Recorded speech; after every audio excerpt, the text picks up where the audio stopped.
Toca a bola, o Internacional da Alessandro apareceu para receber, já faz a ligação na direita, bom lançamento para Nilmar, dominou, ajeitou no peito, colocou no gramado, chamou a zaga para dançar, fez a finta, jogada individual do Nilmar, pode pintar o gol, passou por 1, por 2, por 3, entrou na área, pode pintar um golaço, fez o break, bateu direto pro gol, olha o gol, olha o gol, olha o gol, olha o gol, olha o gol, olha o gol, olha o gol, olha o gol, olha o gol, olha o gol, olha o gol, tá lá, tá lá, tá lá, tá lá, tá lá, tá lá, golaço, golaço, tá lá, golaço, Colorado no Pacaembu,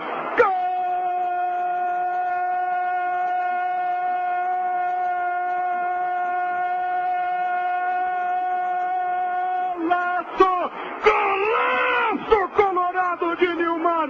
O que é que ele fez com o time do Corinthians? O que é que ele fez com a zaga corintiana? Ele passa por todo mundo, conduz a habilidade, entra pela esquerda e chuta cruzado. Um gol antológico, um golaço, um gol de craque, um gol sensacional aos 9 minutos.